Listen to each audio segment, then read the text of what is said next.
Greetings, I'm Chef Eric Crowley, owner of the Culinary Classroom in Los Angeles. Valentine's Day is coming up. You may want to be a little bit naughty with your loved one and make some devil's food cupcakes. Ready? Let's get started.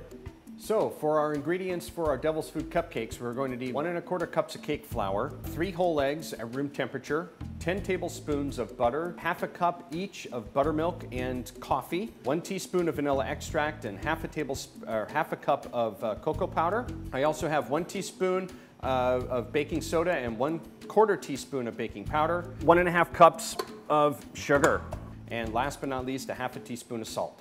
So a mixing machine is going to be really important in order to make this cupcake. This particular mixing method you'll often wind up finding on larger cakes, and it's what bakers call a creaming mixing method. We're going to need a mixer. You could even use a handheld mixer with your beaters. Will wind up working fine. With a stand mixer like this, you're going to need your flat beater, which is called a paddle attachment. This guy is going to wind up going into the mixer. Okay. Inside the bowl, we're going to wind up taking our butter. Even break it up a little bit, because we want it to become a little bit on the creamy side.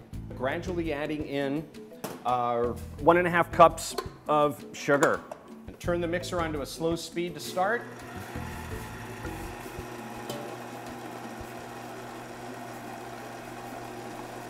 We're going to gradually beat this together, and as the butter starts to soften up, we can go ahead and really start to increase the speed.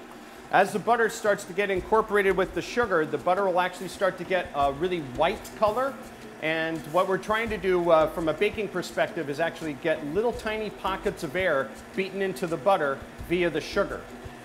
I'm going to go ahead and take my dry ingredients and sift them together. Cake flour, soda and powder, cocoa, and last our salt. Sifting is really important to help blend all the ingredients together. Once our sugar gets creamed, in the same fashion that I gradually added in the sugar into the mixer, it's really important that the eggs be added in one at a time, because the butter can only absorb the eggs at a certain rate.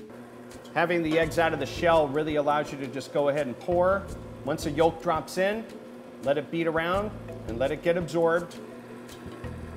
And once it starts to get incorporated, add in the next egg. So we basically have our dry ingredients in a bowl, and then we have our wet ingredients, our buttermilk and our coffee and our vanilla. These wet ingredients can be combined. The way that the mixture is incorporated is you wind up taking about 1/3 of your dry ingredients, just 1/3 by eye, and get them blended into the egg yolk and the butter mixture, and mix it just until it gets combined. Don't over-mix it, really important.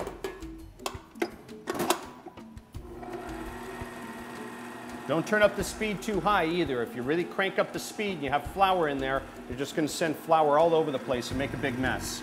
And our next step is to add in some of our liquids. We're gonna take half of our liquid and add it in. Again, just by eye is fine. And then mix that until it gets combined.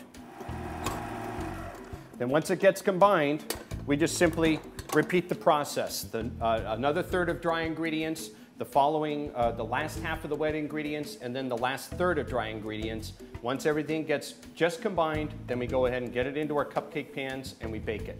We have our cupcake pans lined up with some paper liners.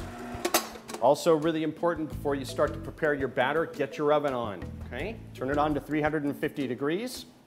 I'm just going to get right on the bottom of the bowl. Want to mix any dry ingredients that may be stuck on the bottom of the bowl. Just get it to combine very briefly.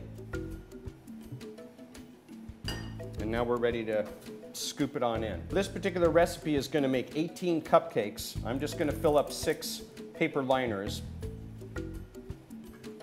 And then we'll pop it into the oven. These guys are going to bake for about 15 to 20 minutes. It's a good idea to check it at about the 15-minute mark. And we're going to do a little test to determine doneness. We smooth out the top of the cupcakes by just simply taking our pan, giving it a little shake, giving it a little tap like that, and then into the oven we go. Bring them on out. Should have a nice baked finish to them, wind up taking a toothpick, get it into the center of the cupcake, and it should come out clean, possibly even 1 to 2 crumbs sticking onto the pick. That's fine. With my chocolate buttercream in my pastry bag, I have my cupcake on my doily lined plate, and I'm going to wind up making a really nice big rosette right into the center of the cupcake. I'm going to hold the bag about a ½ inch away from the top of the cupcake and just give a nice good squeeze and let that frosting come on out and spread out until it fills up almost the entire cake. Stop squeezing, give the bag a little pull, just like that.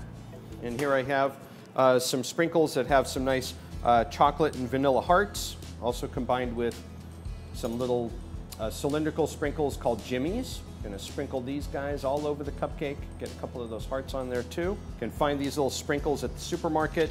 And that is our devil's food cake for Valentine's Day. Thanks for watching. Be sure to click other links on the site to find other recipes. Also be sure to subscribe so you can see other treats that I'll be baking. If you can't find something that interests you, go ahead and send an email to requests@mahalo.com. See you soon.